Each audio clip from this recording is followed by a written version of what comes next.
28 فروری 2026 کی وہ صبح ایران کی تاریخ کا ایک ایسا لمحہ بن گئی جو شاید آنے والی صدیوں تک یاد رکھا جائے۔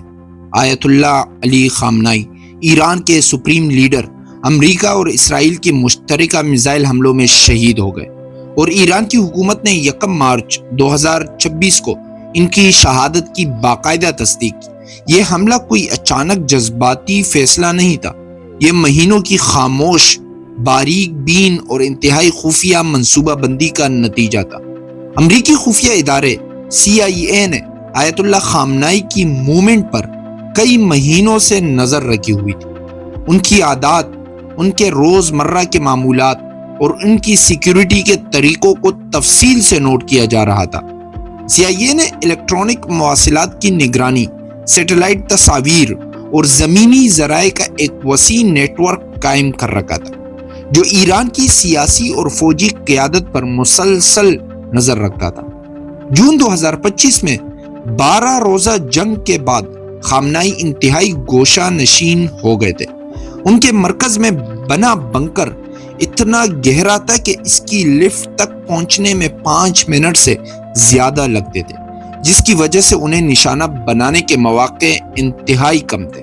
آپریشن سے قبل کے ہفتوں میں CIA کو ایک اہم اطلاع ملی کہ تہران کے درمیان میں واقع ایک حکومتی مرکز میں ایران کی اعلیٰ قیادت کا اجلاس طے ہوا ہے، اور خود خامنائی بھی اس میں شریک ہوں گے۔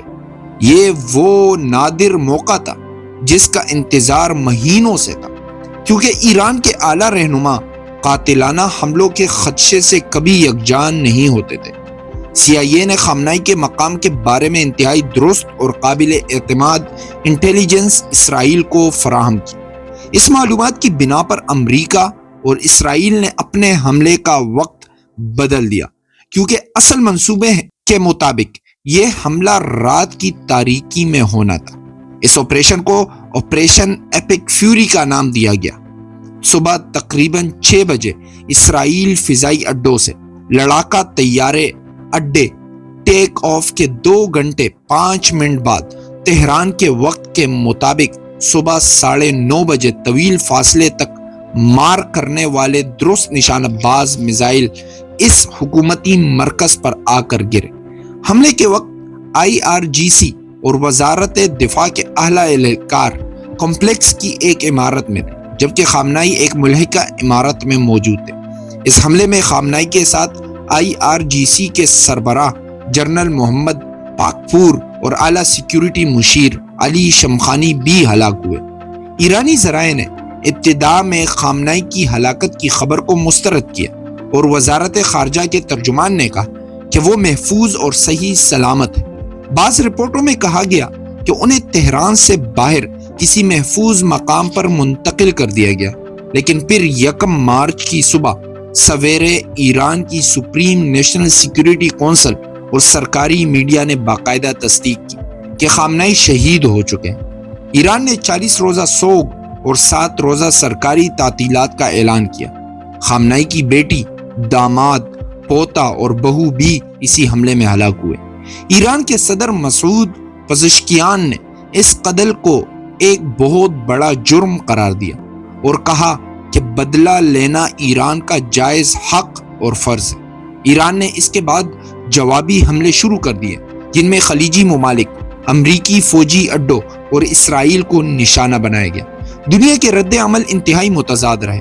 امریکی صدر ڈونلڈ ٹرمپ نے خامنائی کو تاریخ کے سب سے برے لوگوں میں سے ایک قرار دیا اور کہا کہ ایران پر بمباری جاری رہے گی۔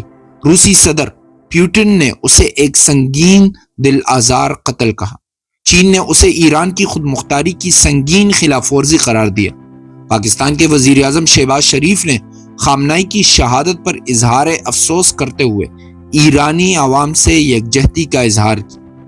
خامنائی نے 35 سال سے زیادہ عرصے تک ایران پر حکومت کی، اور حماس کی مالی مدد، حزب اللہ کی مسلح کاری اور پورے مشرقی وسطی میں اسرائیل مخالف نیٹ ورک کی تعمیر ان کی وراثت کا حصہ ہے۔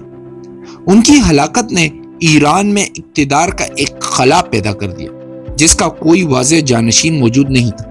ایک عبوری 3 رکنی کونسل جس میں صدر عدلیہ کے سربراہ اور گارڈین کونسل کے ایک رکن شامل ہیں۔ نئے سپریم لیڈر کے انتخاب تک تمام اختیارات سنبھالے گی۔